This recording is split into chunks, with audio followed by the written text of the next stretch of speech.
Bonjour à toutes et à tous et bienvenue dans Cinefiles pour cette 6e partie des FAQ. Alors, on s'approche de la fin, en fait pas vraiment parce que j'ai encore beaucoup de questions, mais on va essayer de répondre à un maximum dans cette partie. Ça me fait très plaisir, une année de plus et des nouvelles questions en plus.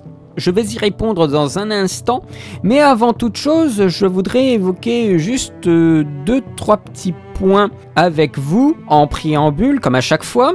Le premier de ces points, c'est que j'ai un petit souci. Alors, je vous le dis, mais vous ne pourrez rien y faire. C'est que je suis en train de penser à ma prochaine rétrospective, et il se trouve que dans cette prochaine rétrospective, il y a une série. C'est-à-dire que la personne a fait une série. Mais je pense pas que je vais en faire une critique parce que la série est complètement dans la tendance de son cinéma. Donc je pense que cette série va être plutôt adaptée en analyse. Ce sera une analyse globale des thèmes de la série et comment elle procède parce que je trouve qu'elle a beaucoup de points communs avec certains films. Je tiens à dire parce que en ce moment, voilà, il y a beaucoup de chaînes qui s'ouvrent sur la série, qui essayent de mixer entre film et série. Ne pensez pas que je vais parler de série dans Cinefiles en termes de critique. Ça pourra m'arriver, je vous le dis, de faire de l'analyse de séquences sur des scènes de série. Par exemple, je vais vous le dire, ça m'intéresserait particulièrement de faire une scène d'action dans un parking dans Breaking Bad. C'est, je crois, quand il y a le policier Hank qui est en train de se faire attaquer par des espèces d'assassins dans un parking. Moi, je l'ai trouvé très intéressante en termes spatial et j'avais envie de faire cette scène-là. Donc oui, je parlerai plus en termes d'analyse de scène. Mais dans le cadre de la rétrospective, ce sera nécessaire pour parler du travail en général de la personne. Donc je pense qu'à ce moment-là, j'en ferai un petit peu, mais ce sera une vidéo. Je ne commencerai pas à décliner tout ça, à moins qu'il y ait une scène vraiment brillante dans la série, mais je pense que ce sera plutôt quelque chose de global sur la série créée par cette personne. Donc voilà, ça s'arrêtera là, mais je tenais quand même à vous le dire, je ne ferai pas de série sur la chaîne, ça c'est évident. Et deuxième petit point, c'est que je ne cite pas assez mes sources.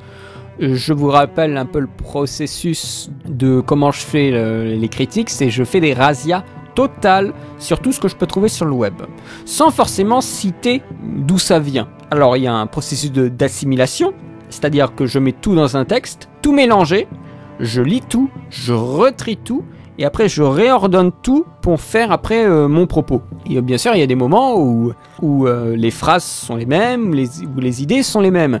La différence est que lorsque je cite une source, ça veut dire qu'elle a été, on va dire, plus importante que les autres et surtout qu'elle a laissé plus de traces. Mais je le fais pas systématiquement. N'en soyez pas surpris qu'à un moment... Oh tiens, ça j'ai déjà vu dans un autre texte. Ça m'arrive maintenant plus régulièrement d'être un peu plus conscient de ce que je fais, mais je ne le fais pas encore normalement. Après, j'ai l'impression que je vais passer mon temps à citer des gens qu'à faire avancer le propos. Donc, je préfère en fait procéder de cette façon, même si ce n'est pas très... moral, mais bon, je prends mes aises avec ça. Je pense que sur internet on peut plus avoir les propos que les gens cités à ce propos. Après, si les choses sont vraiment brillantes, des fois je le cite directement. Je sais pas encore trop comment je peux structurer en fait l'idée de citation des autres sites, quoi, ou de textes, ou que sais-je. Donc je suis pas encore très rodé à ce niveau-là, mais je souhaite l'être. N'hésitez pas à me dire ce que vous pensez de cette idée dans la vidéo, en commentaire, ou si vous n'en avez rien à foutre et que vous voulez juste que je parle du film, et donc ce genre de considération, je peux les mettre à la poubelle. Cette idée de citation, ça me met toujours mal à l'aise parce que j'ai l'impression de faire trop le rapace, mais en même temps, quand on veut trouver les idées qui stimulent, bah on les a pas forcément quand on regarde le film. Donc c'est en se noyant dans les propos des autres, je trouve que tout d'un coup on voit une ampleur et on voit aussi une teinte, c'est-à-dire la teinte de la critique, ce que les autres pensent de ce film, pour après se dire ah mais comment moi je me place par rapport aux autres. Donc c'est aussi, je fais ce travail pour bien me rendre compte en fait quel est l'avis global. Quand tu vois 15 critiques, que tu lis 15 critiques qui parlent du film de la même façon, ça veut dire qu'il y a quelque chose de particulier autour de ce film. Et en plus, quand tu vois une différence entre les Anglais et les Français, c'est encore plus stimulant. Donc je fais aussi ce travail de prendre plein de textes français et anglais pour en fait me rendre compte de l'ambiance critique autour du film. Bien sûr, c'est une ambiance critique Internet, ça ne rend peut-être pas compte de tout, mais ça donne déjà, je pense, une idée de ce que ça peut être. Donc voilà, il y a toute cette idée autour de la citation des textes et des textes sources de mon travail. Je souhaitais un tout petit peu vous en parler. Dites-moi ce que vous en pensez dans les commentaires, ça me ferait bien plaisir d'avoir votre avis sur l'affaire. En attendant, maintenant on va passer à quelques questions pour cette 6e partie. Des questions de Bouffi Bouffon, on sait très bien d'où ça vient. Malgré ton statut de youtubeur alternatif très loin de la norme, est-ce que les gens que tu rencontres te demandent ton avis, surtout comme si tu étais le messie, ce qui est souvent le cas chez d'autres youtubeurs? Si oui, est-ce sur les mêmes films mainstream que si c'était n'importe quel film, ou est-ce que c'est d'un niveau plus relevé? J'ai l'impression que tu cherches quelque chose d'autre à travers cette question, parce que personnellement j'ai remarqué cette chose quand j'étais au Trocadéro, que j'ai pu voir Matt d'État Critique et les gens qui se pressaient autour de lui. Si ça m'arrive, j'espère que ce sera pas le cas, parce que je trouve ça d'un ennui mortel. Oui, je trouve ça vraiment d'un ennui mortel. Après, je ne peux pas changer la plèbe, comme dit Bob Lennon, la plèbe. Non, oui, non, mais c'est un peu ça aussi. Les gens, ils ont envie de parler des films populaires, il n'y a pas de souci avec ça, mais bon... Toi, tu souhaites toujours que ça aille au-delà, ou même qu'on pose pas ce genre de questions. Il n'y a pas de besoin, il y a tellement d'autres questions qu'on peut poser, et on revient toujours au même truc. Moi, ça me tue. Bon, je n'ai pas encore eu de bain de foule ou de quoi que ce soit. Moi, je rencontre pas tant de gens que ça. Alors, mais oui, mais moi, je le vois en question, comme ça. Des gens qui... Oui, que penses-tu d'eux? Le fameux que penses-tu d'eux? Les questions à bannir chez moi, enfin c'est presque ça. Oui, j'ai droit toujours à des films qui reviennent, enfin en tout cas que moi que je connais, qui sont pas... Si, c'est quand même mainstream, même s'ils me sortent des trucs... Bon, hein, ouais, American History X, ouais, bon... Ouais, c'est un choix correct, mais... non, j'ai pas l'impression que les gens me demandent mon avis comme si j'étais le messie. Je souhaite que ça n'arrive pas. Mais après, je n'ai pas encore eu tellement de gens que ça. Après, je ne sais pas s'ils me considèrent comme le messie ou non. Je le souhaite vraiment pas. Ou en tout cas, si à un moment je le sens, je lui dirai à la personne qu'il faut arrêter avec ça, parce que ça devient ridicule. Ensuite, que penses-tu du cinéma de Wes Anderson? Tu n'as jamais voulu faire de vidéo sur ces films? J'ai vu le Grand Budapest Hotel, et je crois que c'est le seul film du réel que j'ai vu. J'ai pas d'a priori, mais j'en sais pas plus non plus. Donc il suffit de voir les autres films pour après se rendre compte un petit peu plus. Donc voilà, je voudrais pas faire de vidéo et dire de la merde parce que je connais pas bien le réalisateur. Donc voilà, ça s'arrête là en fait. Même question pour Paul Thomas Anderson, bah même réponse j'ai envie de dire. Tout simplement. As-tu un avis sur le scandale actuel des Oscars? Bah s'il y avait des gens qui avaient marqué particulièrement cette année en noir, c'est pas vraiment le cas. Donc ça s'arrête là en fait la réponse. Les talentueux cette année, ils sont blancs. Point final. Il s'agit pas de dire il y a pas de noirs. On peut foutre des noirs, mais on sait très bien qu'ils vont pas gagner. Ça sert à rien de les foutre dedans. Hein. Alors c'est pour représenter une minorité. Non, on représente ce qui semble-t-il sont les meilleurs. Voilà, cette année, il y a que des blancs. Bah voilà, ça s'arrête là quoi. Une perle dont tu es sûr d'être le seul parmi ton audience à avoir vu que tu voudrais conseiller. La course au truc complètement paumé, je trouve. Bon, c'est pas... Bon, qu'est-ce que je peux vous sortir? Les trucs vraiment bien cachés. Je vous proposerai, après ça c'est des trucs, y a que moi que ça intéresse, hein. Je vous proposerai un film, je crois polonais, qui s'appelle Pregi, je crois qu'en anglais ça s'appelle Scars ou un truc comme ça, donc les cicatrices. Je crois même qu'en français c'est les cicatrices. Je l'ai vu qu'une seule fois, ça m'avait rien fait sur le coup, mais en fait en y repensant, en fait c'était extrêmement touchant ce film. Voilà, donc si je devais citer un film bien caché, que probablement personne n'a vu, je proposerais Pregi.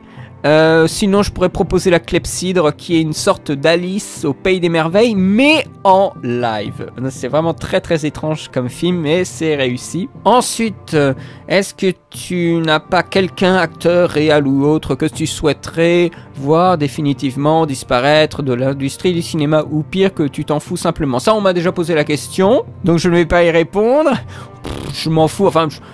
C'est toujours bien d'avoir des gens qui sont moins bons, comme ça laisse se peser le pour ou le contre, ça permet de réévaluer le travail de certains acteurs ou réalisateurs. Donc non, il n'y a pas de gens... Oui, bien sûr, sur le coup, oui, il y a des gens, il faudrait qu'ils revoient un petit peu leur façon de procéder, de travailler. Dans l'absolu, ils contribuent à un équilibre. Et même, il y a des gens qui ont beau ne pas être aimés par le public, ce sont des gens qui sont rentables. Et bon, maintenant que j'y pense, ça sert à rien de sortir des trucs genre UV Ball, des trucs comme ça, quoi. Ouais, bon, toujours les mêmes exemples. Bon, ce genre de questions, ouais, ok.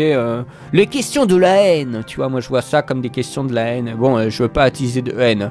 Je pense que les gens se montent déjà tout seuls le bourrichon. Ne penses-tu pas qu'aujourd'hui, il y a un phénomène de fanservice qui est un poison, qui dicte à l'industrie quel film produire, à un tel point qu'on nous balance à toutes les sauces des remakes, des reboots de films, des renaissances de vieilles sagas, qui souvent n'en ont pas forcément besoin, ou même des films qui sont juste réclamés par les fans du style Deadpool, qui d'ailleurs marche très très bien, au même titre qu'un manque de volonté de prendre des risques de la part des producteurs. Un manque de volonté, les mecs, quand ils prennent des risques, ils se font complètement maraver la gueule. Donc je veux bien comprendre que les producteurs, ils se réfugient dans un passé, parce qu'ils ne savent pas comment faire venir les gens de plus de 40 ans. Donc qu'est-ce qu'ils font? Ils essayent de proposer un style de film qui est plus orienté vers le passé, des films qui sont des remakes pour essayer d'appâter les gens qui veulent bien se laisser séduire.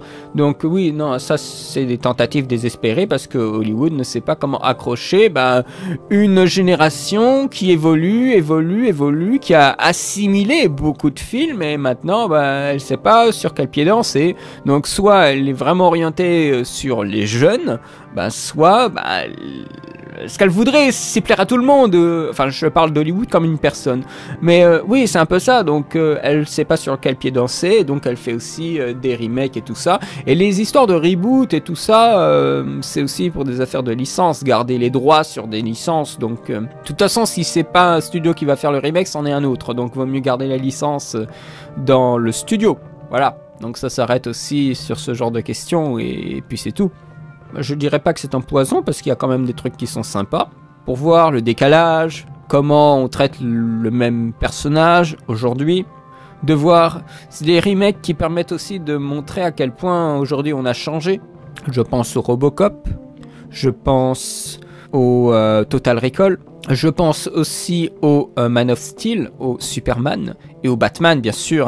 D'ailleurs on enchaînera avec ta prochaine question sur Batman. Il y a des hauts et des bas comme les films qui sont des pures créations. Après, reboot, remake, excuse-moi mais ça fait 15 ans qu'on en a, t'en es encore surpris? C'est un peu ridicule, faut bien que tu comprennes qu'on est vraiment dans cette période-là, depuis très très longtemps, et ça sert à rien d'en faire encore l'homme surpris ou l'homme... faut plutôt en être blasé et laisser couler les choses. Si tu le regardes pas, t'as pas de souci avec cette histoire de poison, Il y a plein de films, et si par hasard, voilà, ça t'empoisonne et tout ça, tu vas voir des blockbusters chinois qui sont tout bizarres aussi. Et là, t'as de l'originalité. Les gens se bloquent sur des poisons. Oui, parce qu'ils restent sur le cinéma américain, alors que tu vas voir ailleurs, et t'as d'un coup plus le souci. Je pense qu'il faut pas penser par pays, il faut penser global, il faut penser par éventuellement. Après, c'est pas bien de penser par catégorie, mais si on peut s'échapper de ce genre de considération, de se sentir offusqué parce que c'est que des remakes. Oui, bien sûr, si tu restes bloqué sur le cinéma américain. Mais si tu vas voir un petit peu ailleurs, tout d'un coup, tu te rends compte qu'il y a plein de trucs intéressants et que même pour l'animation par exemple, on en revient toujours à la même chose.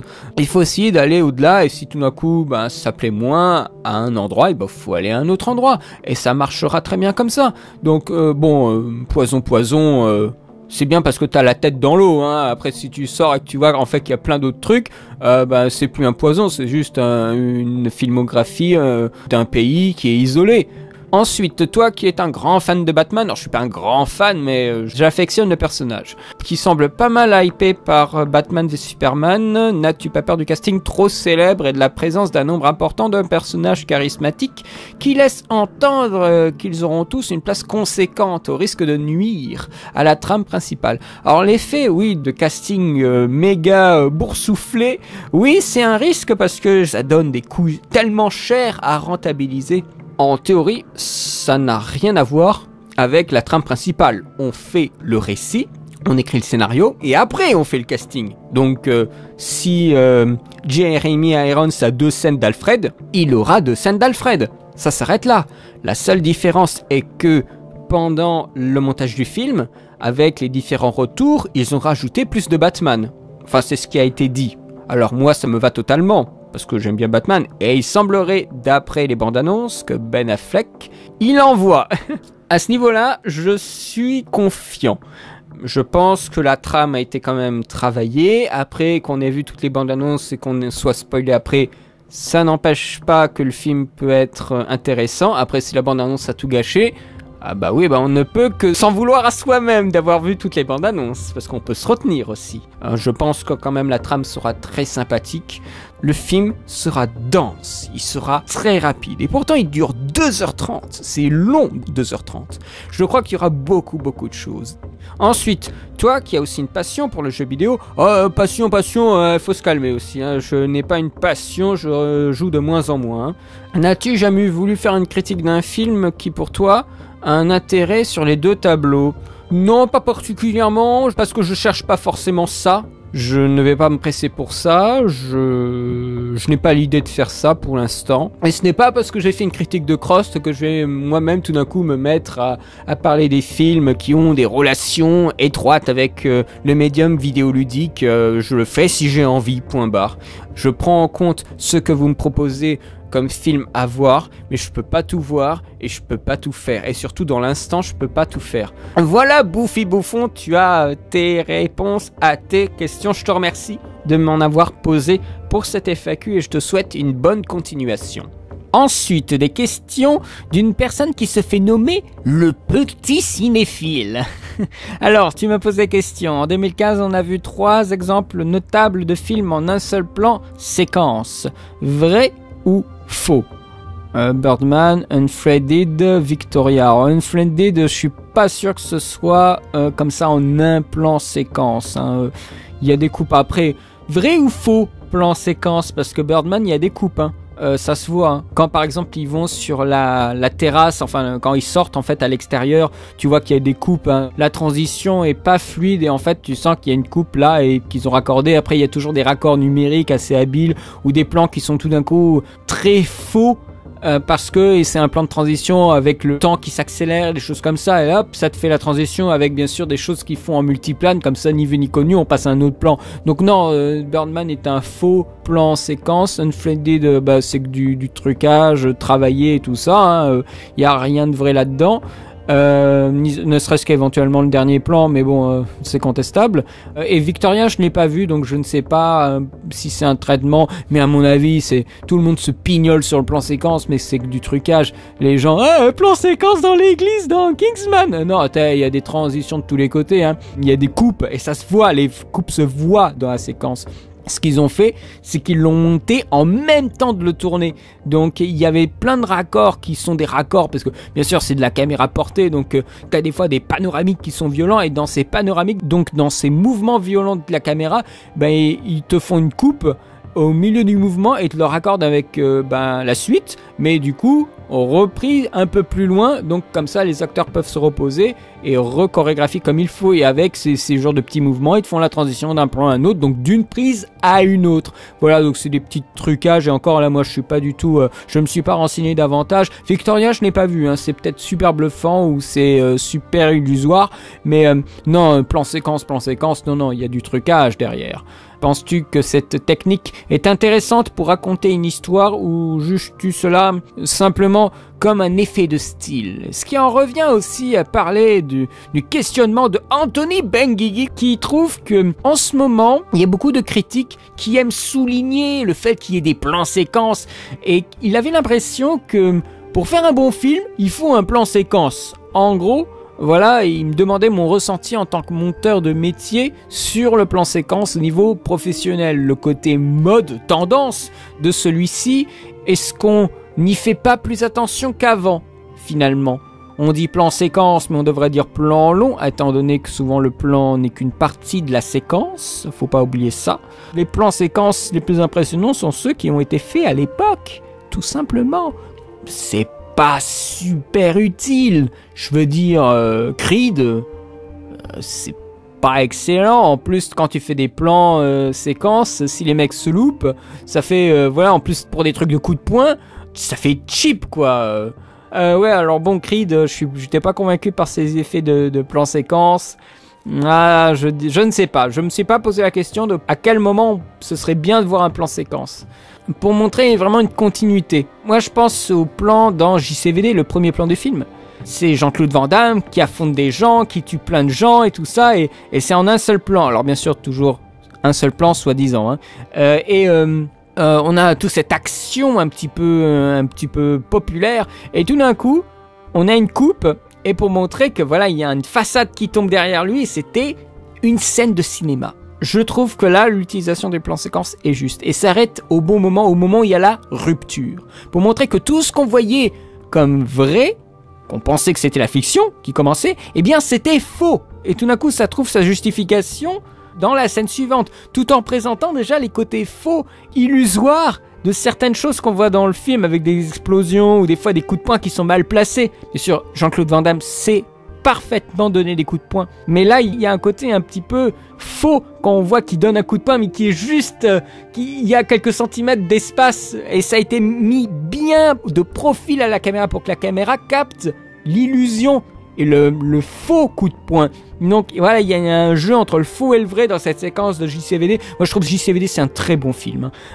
Bon, pour terminer avec ta question, c'est techniquement intéressant, mais il faut savoir à quel moment c'est vraiment pertinent. Parce que le plan séquence, c'est instaurer quelque chose dans la durée. Si t'as aucune raison, ça sert à rien. Un combat est plus passionnant avec des coupes qu'en plan séquence. Alors le mec, il te fait ça dans le Creed, ouais, c'est en plan séquence. D'ailleurs, c'est souvent les seules choses qui reviennent au niveau de la réalisation, hein, quand on les entend, les gens, les critiques. Ouais, il y a des machins en plan séquence. Ouais, attends, c'est complètement moche ces plans séquences. Et c'est pas du tout galvanisant. Oh putain, justement les films les moments de boxe les plus montés sont ceux qui sont les plus galvanisants. Je pense à Rocky 4, moi j'aime beaucoup Rocky 4 pour ces moments, justement ces moments supramontés, où on a des fondus de surimpression avec les rounds qui passent, des gros plans rapprochés, des séquences d'entraînement dans les Rocky sont dingues et ce sont des moments très montés. Là t'as une espèce de moment tout raté avec une musique ratée et après t'as le mec qui est en train de courir dans la rue et qui après regarde Rocky et t'as une caméra qui tourne et qui tourne et qui tourne. Mais c'est raté ce moment. Alors ça m'étonnerait que ça vous galvanise. Alors dites-moi si vous avez trouvé ce moment inspirant. Mais alors moi pas du tout. Hein. Oh, je me dis ah ouais ok. En gros les séquences d'entraînement qui sont des séquences phares, même les séquences les plus importantes dans toute la saga Rocky, eh bien dans le Creed, on en a rien à foutre. Franchement, ouais, on a essayé de faire un truc nouveau, mais c'est complètement raté. Donc non, il faut savoir à quel moment c'est justifié de faire un plan séquence. Quand ce sont des rapports de force qui sont violents, ça peut être intéressant si je pense à des rapports de couple. Ou des plans qui sont là pour le malaise, ou je pense par exemple à ce plan où on a l'esclave dans 12 Years a Slave qui est pendu au bout d'une corde et le plan n'en finit pas. Alors je crois pas que c'est un plan de 55 secondes, mais le plan au cinéma, mais on avait l'impression que ça durait 1h30. Mais c'était génial. Voilà, là c'était un plan séquence qui était justifié. C'est un plan long plutôt qu'un plan séquence. Mais là c'était intéressant. Une agonie s'installe dans la durée, donc un plan séquence peut être utile. Un rapport de force qui est du tac au tac, ça peut être intéressant en plan séquence, mais il faut que les acteurs soient très très bons. Un aspect un peu fantomatique, ça peut être intéressant. Je trouve par exemple dans Gravity, ça n'a pas lieu d'être. Or c'est super spectaculaire, hein. Mais aucun intérêt. La mise en scène n'est pas logique, je trouve. Avec, comme ça, vous me demandez mon avis directement. Si ça se trouve, c'est complètement logique, mais là, je réponds direct, sans note, sans quoi que ce soit. Donc, moi, je vous réponds là dans le flux de parole et dans l'émotion. Hein. Ça n'a pas d'intérêt dans Gravity d'avoir été filmé en plan séquence.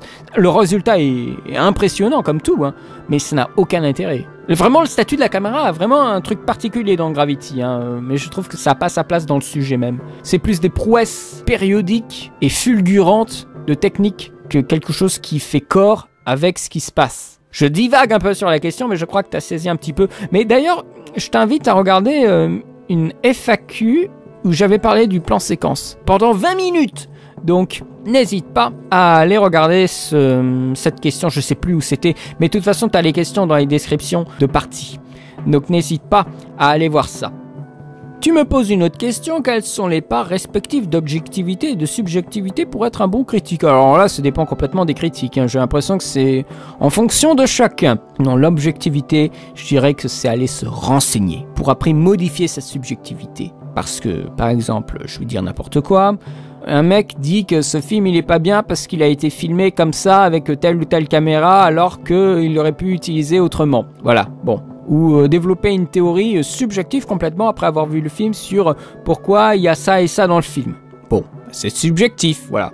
Mais faire preuve d'objectivité, c'est avoir du recul. Avoir du recul, c'est aussi aller se renseigner. Et si tout d'un coup, pendant les renseignements, tu as des informations qui contredisent ta réflexion subjective, eh ben tu es en droit, et j'ai presque envie de dire en devoir, de modifier ta subjectivité. Parce que l'objectivité, c'est-à-dire l'information qui vient de la source la plus proche du tournage, c'est-à-dire des fois le réel, c'est une information qui est la plus juste et qui a totalement le devoir d'entrer dans ta critique. Même si c'est pour tout saccager.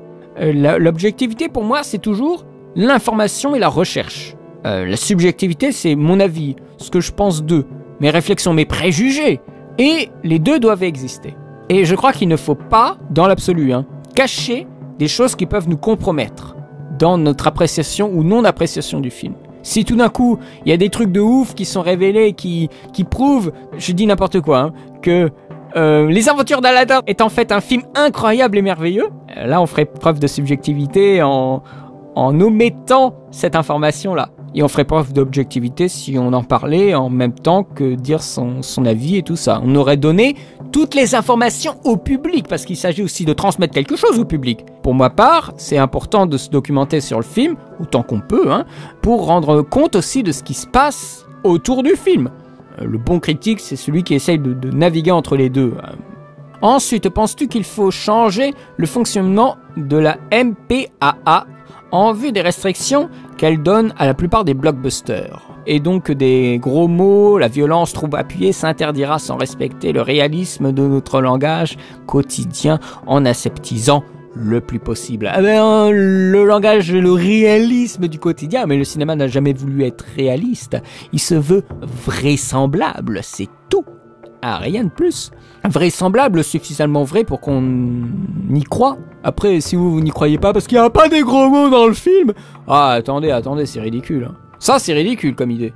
Je trouve que le Peggy 13, c'est quand même quelque chose qui est bien. Après, ça permet, oui, de faire des restrictions au niveau d'une charte. Après, je la connais pas la charte, mais non, je crois que c'est toujours nécessaire d'avoir une restriction. Moi, je suis pour une restriction, c'est-à-dire, voilà, donner un avis sur la violence du film, que ce soit exhaustif, même si des fois, quand tu vois les justifications, séquence d'action intense. Ah ouais, d'accord. Mais oui, mais c'est ça, c'est vraiment ça. Je tiens quand même à vous signaler, alors je sais pas si vous l'avez vu, mais un film qui s'appelle The Impossible de G.A. Bayona, avec Tom Holland, Ewan McGregor et Naomi Watts. Le film, il est pas arrêté d'air, et pourtant tu vois des poitrines ouvertes et des jambes complètement dégommées, du sang partout, des gens qui pleurent, des gens en détresse, de la violence, avec une main comme ça qui sort, on croirait un truc genre délivrance. Le film, il est vachement violent. Ça va en fonction des films, ça va en fonction des jurys, comme d'habitude. Après, les gens savent contourner la violence. Et des fois, le hors-champ est plus horrible que le montrer en champ. Donc, on en revient à des choses du style Code Haze des années 40-50. Mais voilà, ça stimule aussi les gens pour être créatifs. Et ça, c'est quand même pas mal. Tu sais qu'aux États-Unis, il y a quand même une envie de montrer au plus grand nombre, et donc qui se doit, parce que tu sais, il y a beaucoup d'associations là-bas. Tu parles justement de promouvoir une association catholique qui fout le bordel en France, on y reviendra après, mais aux États-Unis, je crois que c'est pire. Alors, tu sais, à un moment, il faut faire cette restriction pour qu'ils se tiennent tranquilles, parce qu'après, il peut y avoir des boycotts et des gens qui sont peut-être à la tête de ces associations qui sont très très influents. Donc on ne sait jamais, tu sais, là-bas c'est assez horrible. Et encore, moi je dis ça, je suis pas renseigné, je vis pas là-bas. Donc si ça se trouve c'est pire que ce que je le pense, que ce que nous pensons tous. Donc franchement, non, c'est bien qu'il y ait une restriction. Je vois pas pourquoi on devrait le changer. Je trouve que c'est plutôt bien. Dans le même domaine, promouvoir. Une association catholique œuvre depuis des années pour faire virer les films un petit peu sexuels. Love, La vie d'Adèle, Baise-moi. Ont-ils raison? Non. Moi je dirais du moins de 16 ans. Mais bien moins de 16 ans, hein.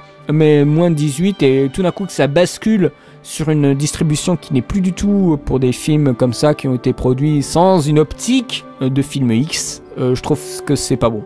La vie d'Adèle, interdiction au moins de 16 ans, totalement d'accord. Après, il se trouve que Keshish a trouvé que c'était bien que ça soit interdit au moins de 18 ans. Bon, sûrement que le mec, comme il disait, je me sentais trop sali. Oh là là, ils ont trop sali mon film, alors je veux plus qu'il soit distribué. Oh, quel connard ce mec. Je suis un grand artiste, un grand poète. Oh là là, on a souillé mon film, je veux plus qu'il soit visionné par n'importe qui. Le mec, ça parle d'étudiants et c'est quoi? C'est des adultes de 22 ans qui regarderont le film. Ça tient pas à la route son affaire, hein.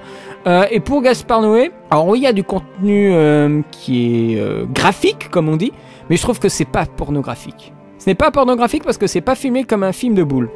Ce n'est pas filmé comme un film de boule. Mais le film de boule, vous vous pointez sur Pornhub, vous tapez des trucs de porn et regardez comment c'est filmé. Juste regardez comment c'est filmé. Ça n'a rien à voir avec Gaspard Noé. Il y a peut-être un ou deux plans de Gaspard Noé qui sont des trucs d'un peu de boule. Mais autrement, c'est pas du tout filmé de la même façon. Moi, je dirais moins de 16. Avec avertissement. Pour moi, tu vois, l'association Promouvoir, c'est un peu les mêmes associations qu'aux États-Unis. Alors, on fait les choquer parce qu'on n'a jamais vu ça, mais aux États-Unis, il y en a partout ce genre d'association. Donc, bon.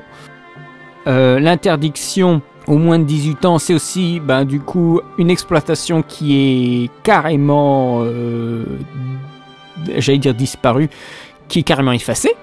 Parce qu'on ne va pas mettre à la portée de n'importe qui un film dont le contenu est interdit au moins de 18 ans. Adieu les grandes surfaces, d'une part, et ensuite, adieu la diffusion à la télévision. Les gens qui sont à la télé, ils savent ce qui est bon pour eux. Ils sont clairs à ce niveau-là et ils vont pas mettre à 20h50 un film interdit au moins de 12 ans. C'était le cas de La vie d'Adèle, il me semble.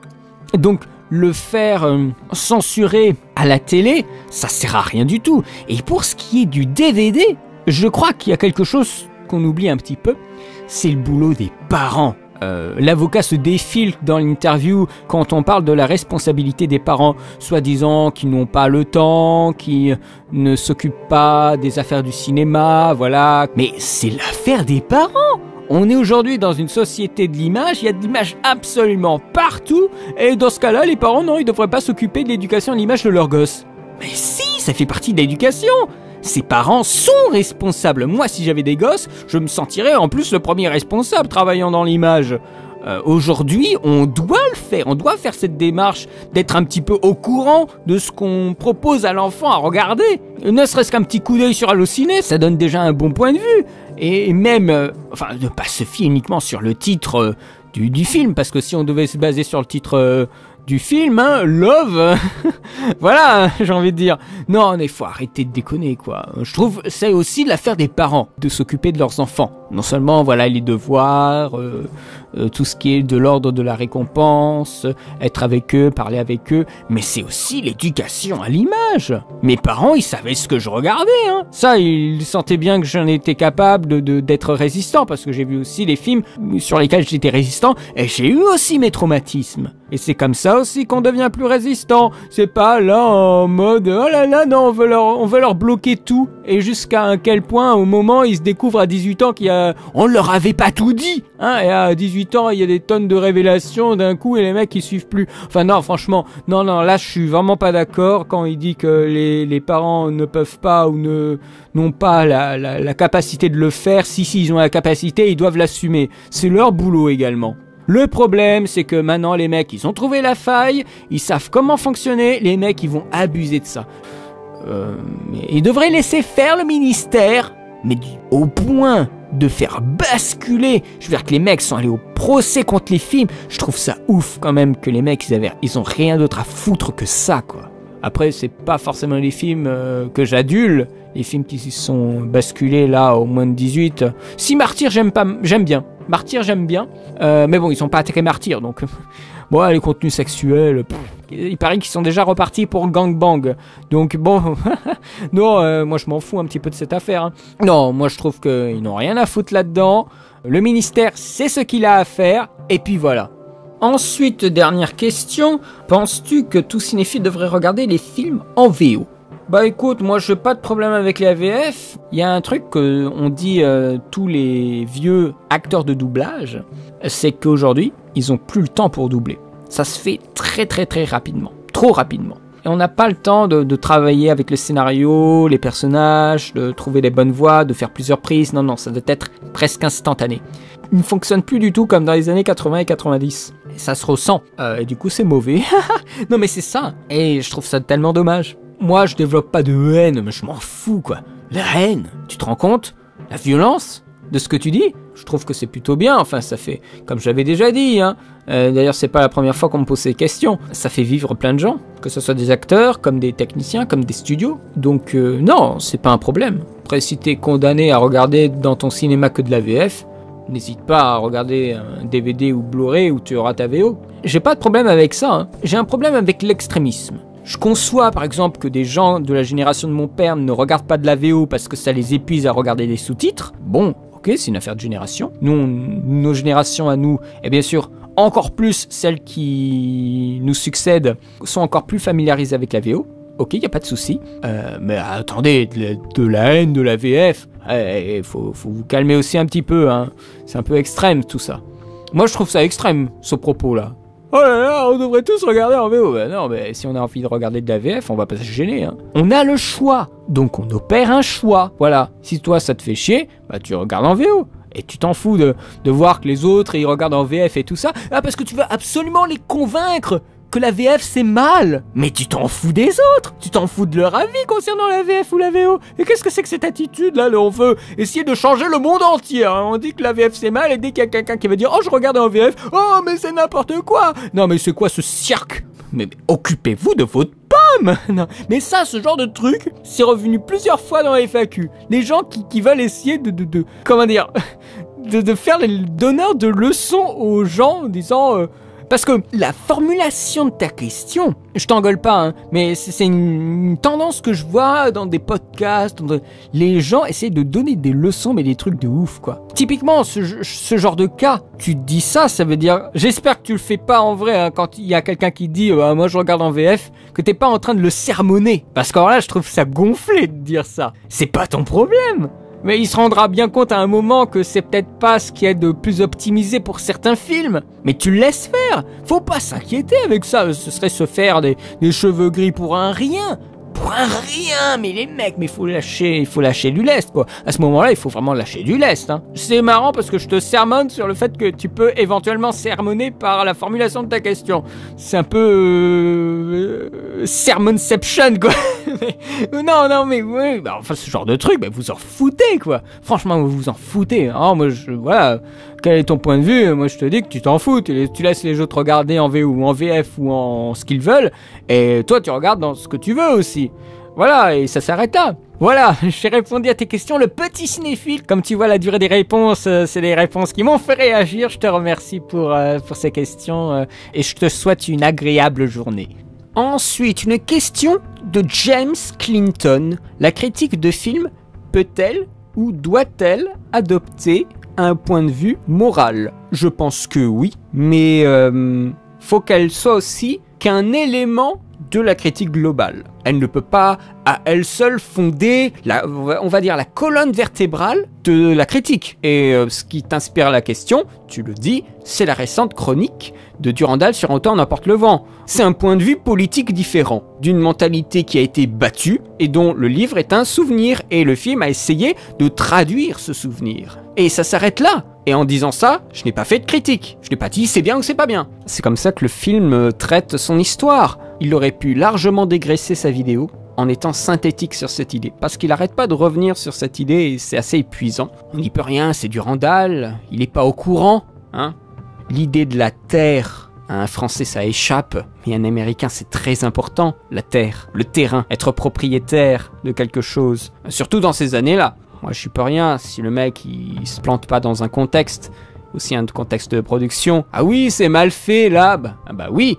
Précisément, c'est mal fait parce qu'il y a eu des problèmes de tournage. Et donc, ils ont essayé de lier le tout avec des rétroprojections un peu mal foutues, des idées, voilà, de figurants qui sont compliquées. Ah ben, c'est ça, faire du cinéma. C'est bricoler. Et je sais pas, il se rend pas compte que c'est comme ça que ça fonctionne, le cinéma. Il serait temps peut-être qu'il en fasse, hein, au lieu de faire des critiques. Dans les films de cette époque, c'est aussi du bricolage comme on a aujourd'hui. Donc, bien sûr, ce sont d'autres outils, mais c'est exactement la même chose. Ce n'est pas surprenant. Donc voilà, il y a des critiques qui sont comme ça, et je comprends pas. Bon, je regardais la vidéo comme un spectacle de clown. Parce que je me suis dit, mais qu'est-ce qui va encore nous sortir? Alors je suis sûr qu'il y a un moyen de faire 30 minutes sur tout son propos en étant synthétique.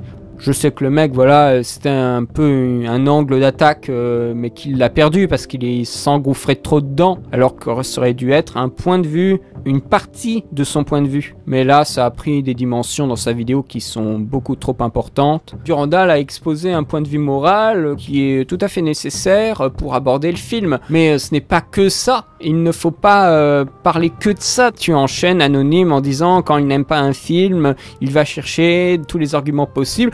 C'est un petit peu comme ça qu'on fait, hein, la critique, si on veut vraiment défoncer un film. Hein. Ça sert à rien de mettre en avant les bonnes informations. Non, je pense qu'il a fait le nécessaire, mais après, il a orienté tous les arguments, tout ce qu'il a pu trouver pour défoncer le film. C'est ce qu'on appelle une critique qui n'est pas objective. C'est ça, il a fait une critique qui n'est pas objective. Ici, on peut se poser la question, pourquoi a-t-on écrit un livre nostalgique du Sud et qu'est-ce que ça peut apporter? Parce que les Américains, que ça soit Nord ou Sud, ça fait partie de leur histoire. Il y en a qui aiment, il y en a qui n'aiment pas. Le Sud a contribué à l'essor de l'Amérique. Pour eux, c'est important, même si c'était négatif. Donc à partir de là, c'est nous, pauvres petits Français, qui ne comprenons pas. Alors après, ça amène à des délires comme celui de Durandal. Ça s'arrête là, mais je ne vais pas aller davantage dans la question, mais... Ensuite, tu me dis, est-ce que j'aurais des conseils bibliographiques? Non. Parce que moi je ne lis quasiment pas, j'ai quelques livres mais je ne les ai jamais terminés. C'est un drame, hein, me concernant, c'est que je ne lis pas du tout. Non, je n'ai pas de conseils bibliographiques à te donner, malheureusement. Je te remercie pour tes questions, James Clinton, et je te souhaite une bonne journée. Je vais maintenant répondre aux questions de Luc Nagasaki, toujours fidèle au poste. Hein. Qu'est-ce qu'un film qu'on appelle académique? Alors bon, je n'ai pas le dictionnaire à côté de moi, mais c'est quelque chose qui respecte des conventions académiques, c'est-à-dire des conventions d'école, si on peut appeler ça comme ça. C'est un petit peu réducteur pour la définition même, mais c'est le plan, quoi. On a un plan général, et après on a un plan rapproché, et pour des choses importantes, on met un gros plan, et après ça monte, voilà, sans aucune force de proposition. Tout ça est bien convenu dans la forme. Là, on parle de forme. C'est en fait une mise en scène qui est tellement normée qu'elle se voit. Il n'y a aucun choix de fait que ça en devient gênant, et qu'on le repère. Et ça, c'est emmerdant. Tu avais dit que des critiques françaises étaient trop politisées, mais quels sont les défauts et qualités qu'on peut trouver chez les critiques anglo-saxonnes? Je trouve que les critiques anglo-saxonnes orientent très souvent, après ça me gêne pas, mais elles orientent très souvent sur un rapport à la société. C'est-à-dire que le film devrait représenter des choses qu'on a dans la société. Moi, ça me gêne pas, parce que je suis d'accord avec ce point de vue. J'épouse ce point de vue totalement. C'est peut-être grâce à ça que je me retrouve plus dans les critiques anglo-saxonnes, éventuellement. Et puis, faut dire que sur ce que j'ai lu, je trouve qu'ils sont moins extrêmes que nous quand ils parlent de films, et ils ne s'engagent pas dans des définitions délicates, genre c'est le nanar, ou vous savez, des conneries quoi. Donc, je trouve qu'ils sont plus prudents avec les termes. Alors que nous, voilà, pays de cinéphiles, pays de la critique, on pense qu'on peut utiliser n'importe quel terme alors qu'ils ont une définition. Les Anglais ne font pas de prose. Les Anglais, on comprend ce qu'ils veulent dire. Des fois, les Français, mais ils font des trucs de ouf. Une façon poétique de faire de la critique. Je n'ai pas d'exemple à vous donner comme ça. Enfin, si j'en ai, mais j'ai pas envie de parler de ces personnes. Je trouve ça inutile. On parle d'un film, il faut que ça soit compris par tout le monde. chez les Anglais, même si des fois j'ai du mal avec certains termes, parce que je suis pas bilingue. Bon, j'arrive à me débrouiller, mais à aucun moment je me suis dit, le mec il essaie de faire un truc avec de la prose et je sais trop quoi. Donc voilà, je trouve que les Anglais ils sont plus terre à terre quand ils parlent des films. Et ça c'est plutôt bien. Penses-tu que la vision politique d'un auteur peut gâcher son travail purement cinématographique? Ben, quand les sujets sont purement politiques, c'est difficile. Quand Oliver Stone fait JFK, c'est un film politique. La vision de l'auteur, c'est un message qui fait passer à travers le film. C'est normal après que ça prenne de la place. Je vois pas où est le problème. Moi, ça me gêne pas. Moi, ça m'a jamais gâché un film. Alors, je te dis ça vraiment comme ça sur le coup. Il y a peut-être des films, l'aspect politique m'a gâché le film. Mais généralement, ça m'a gâché parce que d'emblée, le film va parler d'une chose politique. Donc, d'emblée, voilà, je dois accepter ou non. Si je n'accepte pas, c'est le contrat de base que je n'accepte pas et après, je me fais chier. Mais pas quelque chose qui arrive comme ça progressivement et qui me gêne. Non, sur le coup, non. Après, il y a des films qui ont un message politique, mais qui n'apparaissent pas sur le coup. C'est le cas du cinéma de Tati. Tati, c'est un regard politique, engagé, clairement, sur l'arrivée des Américains, technologiquement parlant, la modernité contre la non-modernité, la tradition, celle, on va dire, d'une vieille France, pas forcément, mais de quelqu'un qui voit la technologie, et c'est politique, déglinguer les relations humaines. Et c'est ce qu'on voit dans Mon Oncle, c'est ce qu'on voit dans Playtime. Et il se trouve qu'un documentaire récent qui était diffusé sur Arte l'a confirmé. Je le sentais un petit peu qu'il y avait cette dimension politique, mais qui n'est pas appuyée du tout, parce qu'elle est montrée par le prisme d'un personnage de fiction, et qui crée des situations divertissantes, mais qui ont un fond politique. Et c'est là où il y a une nuance, et que là on peut se dire que le travail politique de réalisateur ne gâche pas du tout la fiction et le travail cinématographique. Voilà, il y a quelques exemples qui sont beaucoup plus politisés, qui le revendiquent complètement, et d'autres qui disent ça, mais qui le travaillent énormément via une forme qui est beaucoup plus poussée. Alors, on pourrait encore parler beaucoup d'exemples, mais tu vois ce que je veux dire, je pense. N'hésite pas à me faire un retour sur cette question, parce que sur ce que j'ai dit, parce que voilà, j'ai l'impression de louper quelque chose en fait dans ta question. Mais j'espère que ce que j'aurais dit, ça t'aura déjà aiguillé. Ensuite, a-t-on besoin de connaître le contexte de production ou le contexte politique d'un pays où le film est produit pour mieux le juger? Ça dépend des films, mais oui. Le contexte politique d'un pays, oui. Quand tu regardes des films iraniens, tu vas louper beaucoup de choses si tu ne connais rien, mais absolument rien, du contexte politique du pays. Parce que les films iraniens sont généralement assez engagés. Après, je pense qu'il ne faut pas absolument se renseigner pour chaque film. On peut se renseigner à côté ou après. Des fois, c'est mieux de se renseigner avant. Ça dépend. C'est pas une formule à appliquer à chaque film. C'est en fonction du film, tout simplement. Je ne connais pas trop le cinéma américain des années 50-60. Quels sont les films qui, pour toi, serviraient de porte d'entrée? Des péplums. Je pense que des péplums, ça peut être une bonne porte d'entrée. Fin 60, il y a beaucoup de films très intéressants.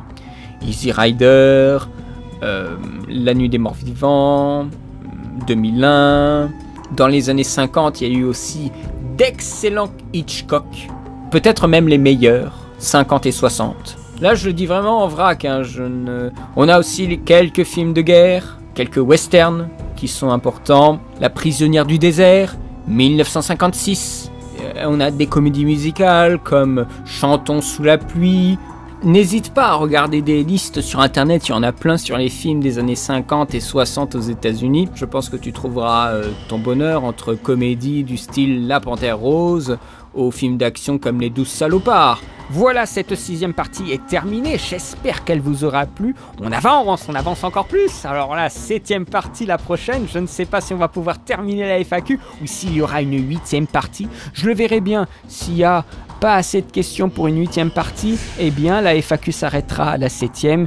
Les quelques malheureuses questions, ce sera pour la FAQ suivante, malheureusement, mais ça a été le cas chaque année. Il y a eu des gens qui n'ont pas eu leur réponse tout de suite, ils ont attendu et ils ont été contents. Donc ne vous inquiétez pas, tout ça est sur un bloc-notes sur le Facebook que vous pouvez consulter. Donc je souhaite répondre au maximum de gens, bien sûr, mais à un moment, si c'est faire une partie qui dure 10 minutes, ça sert un peu à rien. Donc maintenant, je souhaite faire des parties de 50 minutes plein pot. Si je n'arrive pas à créer une prochaine partie de 50 minutes, ça servira à rien. Et je l'estimerai bien par rapport aux questions, à ce que je peux dire sur la question. Voilà, ça s'arrête là.